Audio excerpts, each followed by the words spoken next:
আসসালামু আলাইকুম ওয়া রাহমাতুল্লাহি ওয়া বারাকাতুহু। ওয়া আলাইকুম আসসালাম ওয়া রাহমাতুল্লাহি। আলহামদুলিল্লাহ আলহামদুলিল্লাহিল্লাযী হাদানা ইলা সিরাতিম মুস্তাকিম।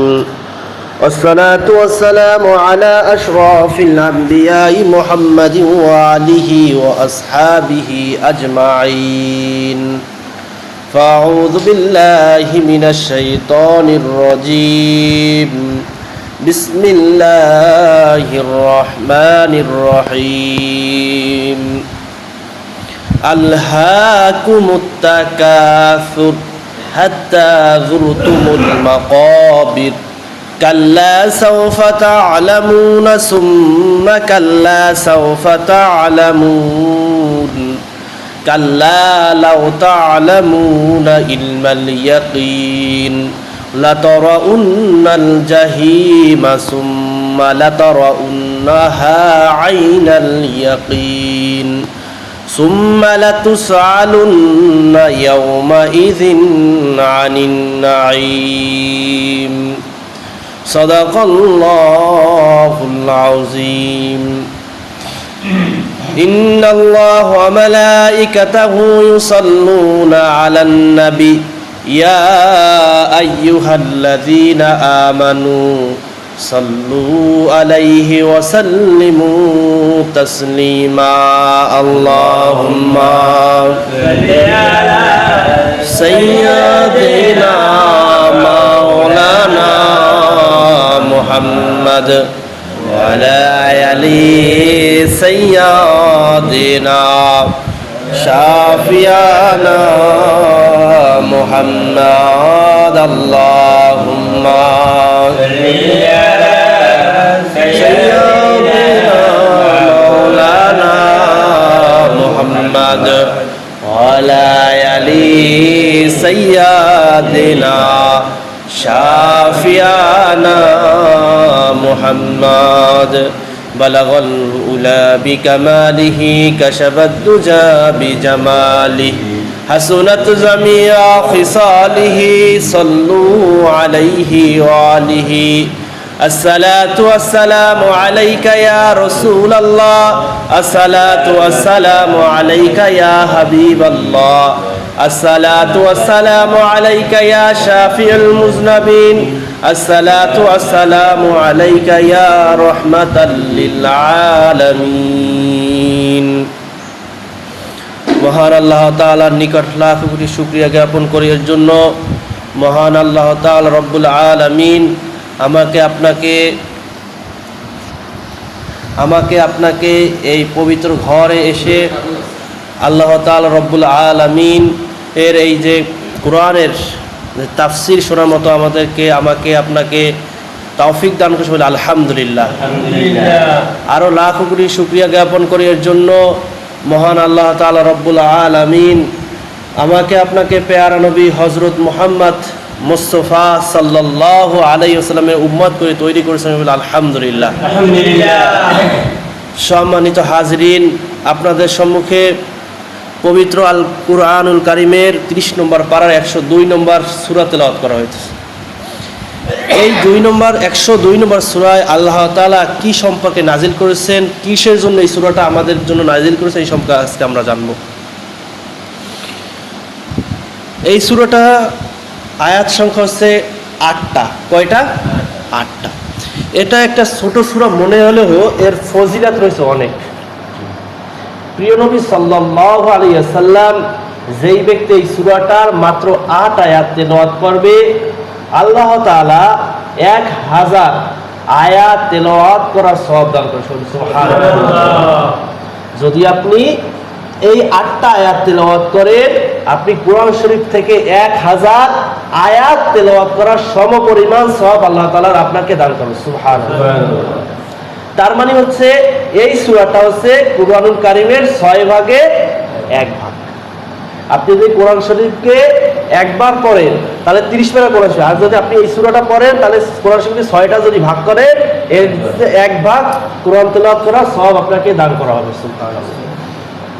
তাহলে এই সূরাটার মূল আলোচনার বিষয় কি?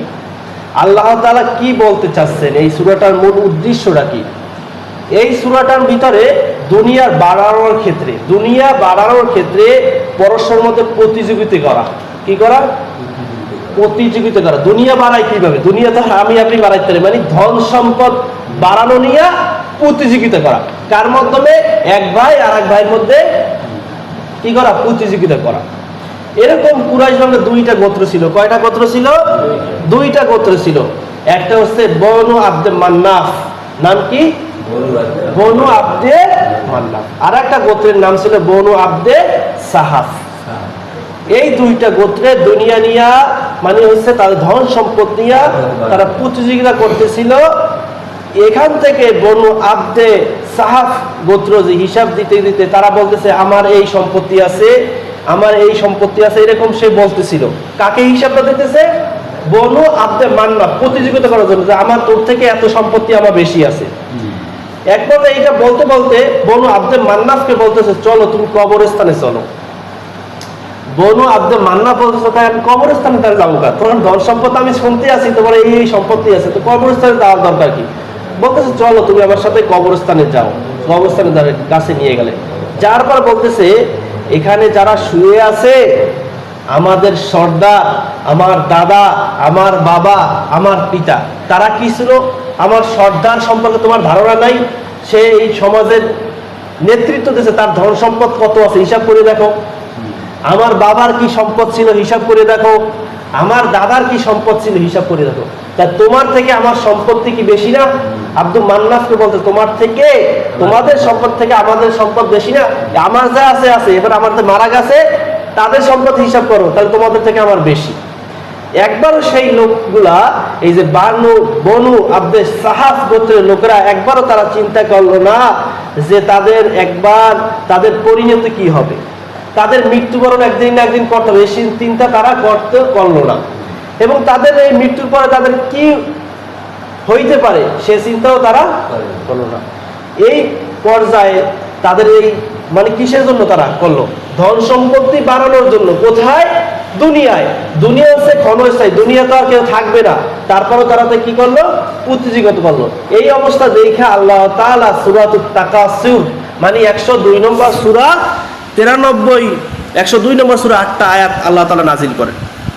এই 8টা আয়াতে আল্লাহ তাআলা বলেন আল হাকুমুত তাকাসুর, মানে প্রাচুর্যের প্রতিযোগিতা তোমাদেরকে মচ্ছন্ন রাখে। এখানে মচ্ছন্ন মানে হচ্ছে মানে দুনিয়ার প্রতি আকৃষ্ট হয়ে যাওয়া, ধন সম্পত্তির প্রতি আকৃষ্ট হওয়া, ছেলে সন্তান স্ত্রী সন্তানের মায়া মহব্বতে আটকাই যাওয়া, ধন সম্পত্তি বাড়াই ফেলা। এইটা বলতেছে আল্লাহ তাআলা যে আল হাকুমুত তাকাসুর, প্রাচুর্যের প্রতিযোগিতা তোমাদেরকে মচ্ছন্ন করে রাখে, মানে আটকাইয়া রাখে। হাত্তা যুকতুমুল মাকাবির, যতক্ষণ না তোমরা কবরে উপনীত হও, মানে যতক্ষণ পর্যন্ত তোমরা মৃত্যুবরণ না করো অতদিন পর্যন্ত তোমরা দুনিয়ার পিছে লাগিয়ে থাকো, মায়া বাসনায় লাগিয়ে থাকো, ধন সম্পত্তি বাড়ানোর জন্য লাগিয়ে থাকো। কিসের জন্য? প্রতিযোগিতা করার জন্য। কার মাঝে প্রতিযোগিতা? তোমার ভাই তোমার নিজের মধ্যে প্রতিযোগিতা করো। কতক্ষণ পর্যন্ত? যতক্ষণ না তোমাদের মৃত্যু হয়। কাল্লা সাউফা তাআলামুন, ইহা সংগত নয়, তোমরা শীঘ্রই ইহা জানতে পারবে। ইহা কোনো সংগত জিনিস না, তোমরা এই সম্পর্কে জানতে পারবে। কখন জানতে পারে? সুম্মা কাল্লা সাউফা তাআলামুন, আবার বলি, আল্লাহ তাআলা বলতে আবার আমি বলতেছি ইহা সংগত নয়, তোমরা শীঘ্রই ইহা জানতে পারবে। কাল্লা লাউ তাআলামুনা ইলমাল ইয়াকিন, সাবধান সাবধান, তোমরা নিশ্চিত জ্ঞান থাকলে অবশ্যই তোমরা মচ্ছন্ন হইতে না।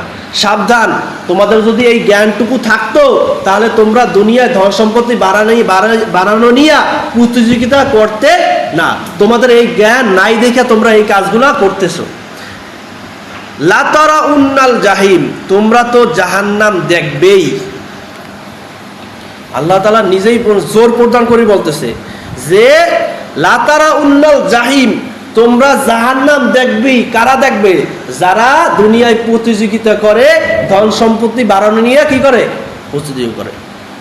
সুম্মা লাতারাউন্নাহা আইনাল ইয়াকিন, আবার বলি তোমরা তো উহা দেখবেই চাক্ষুষ পড়তায়, তোমরা উহা দেখবেই চাক্ষুষ পড়বে, তোমার নিজের চোখে জাহান্নামকে তোমরা দেখতে পাবে।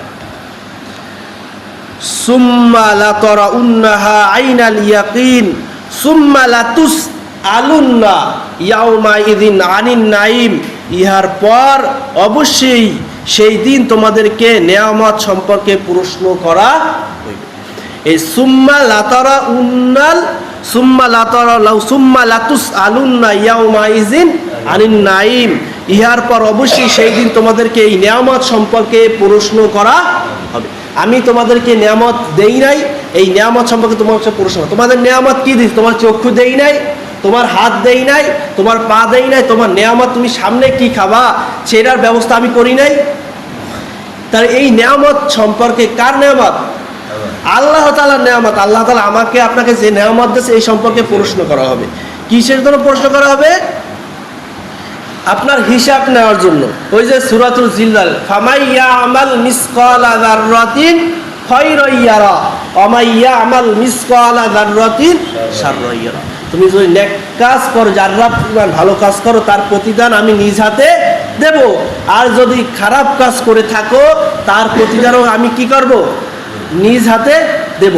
তা কিসের জন্য দেবে? যে নেয়ামতটা তোমাকে দান করা হয়েছে সেই নেয়ামতের হিসাব তোমাকে দিতেই হবে। এবং তুমি যে দুনিয়ায় ধন সম্পত্তি বাড়াও, কিসের জন্য বাড়াও?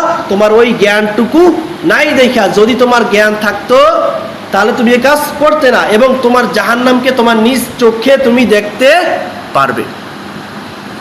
রাসূল আকরাম সাল্লাল্লাহু আলাইহি ওয়াসাল্লাম বলেছেন, দুনিয়া সম্বন্ধে তোমরা আল্লাহর আনুগত্য করো। হচ্ছে হযরত হাসান বসরি রাদিয়াল্লাহু তাআলা বর্ণিত, তিনি বলেন, মানুষের ধন সম্পদ ও সন্তান সংখ্যা বৃদ্ধির লালসা তার মৃত্যুর চিন্তাকে নিরপেক্ষ মানে দূরে সরাই দেয়।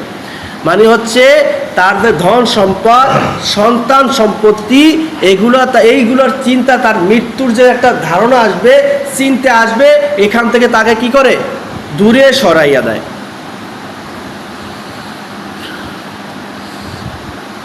আব্দুল্লাহ ইবনে সুয়াইফ রাদিয়াল্লাহু তাআলা বর্ণিত, তিনি বলেন, আমি যখন নবী করিম সাল্লাল্লাহু আলাইহি ওয়াসাল্লামের দরবারে হাজির হই তখন তিনি এই আয়াত পাঠ করছিলেন। এবং সেই এছাড়াও তিনি বলেন, বুখারী হযরত আনাস ইবনে মালিক রাদিয়াল্লাহু বলেন, হযরত বর্ণিত, রাসূল সাল্লাল্লাহু আলাইহি ওয়াসাল্লাম মৃত্যুর ব্যক্তির সাথে তিনটা জিনিস যাবে। মৃত্যুর ব্যক্তির সাথে কয়টা জিনিস যাবে? তিনটা জিনিস যাবে। তার মধ্যে দুইটি ফিরে আসবে আর শুধু একটা জিনিস তার সাথে থেকে যাবে। তাই দুইটা জিনিস কি? তার আত্মীয় স্বজন, ধন সম্পদ, সেগুলো কি? যদি কেউ মৃত্যুবরণ করে, আজকে আমি যদি মৃত্যুবরণ করি, আমার সাথে কোনো ধন সম্পত্তি, স্ত্রী, সন্তান, সম্পত্তি কিছু যাবে না, শুধু আমার সাথে কি যাবে? আমার আমল। আর এইটাই বলছে রাসূল সাল্লাল্লাহু আলাইহি ওয়াসাল্লাম, একজন ব্যক্তির সাথে তিনটা জিনিস যাবে, এর মধ্যে থেকে দুইটা জিনিস ফিরে আসবে, একটা জিনিসই তার সাথে। একজন মানুষের তিনটা জিনিস, মানুষের ভালো কাজ করে যদি রাইখা দিতে পারে, সে নেক সন্তান। কি সন্তান? নেক সন্তান। আস্তে আস্তে কর্জে হাসানা বা ভালো কাজ, নেক কাজ, এইটা যদি করে রাখিয়ে দিতে পারে, এইটা তার দুনিয়ায় মানে কবরে যাওয়ার পর থেকে তার এইগুলো সব যাইতে থাকবে। কিভাবে? যদি আপনি একজন সন্তান, নেক সন্তান রাখিয়া দিতে পারেন, সে আপনার জন্য 5 ওয়াক্ত নামাজ পড়া আল্লাহর কাছে দোয়া করবে।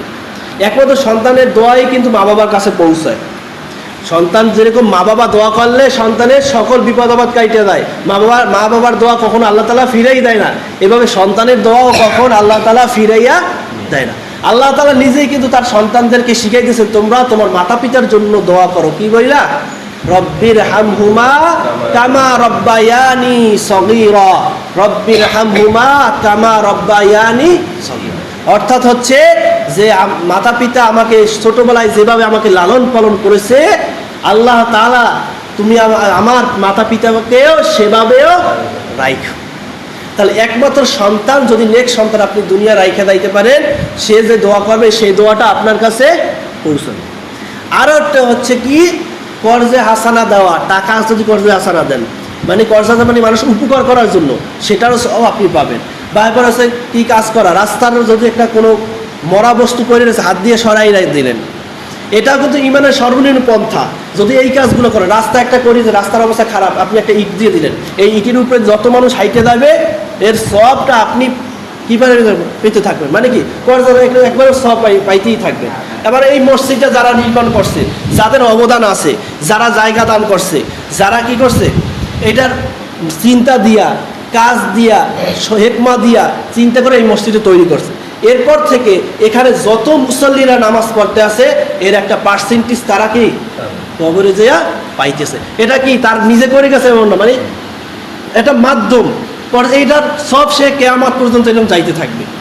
তাই এরকম যদি করে, এইটাই বলছে মানুষের 3টা জিনিস থেকে 2টা জিনিস ফিরে আসে, আর বাকি যদি ভালো কাজ করে থাকে তার সবটাও তার কাছে যায়। তাহলে আমাদের এই আজকে কি আলোচনা করলাম, সূরাতুত তাকাসুর।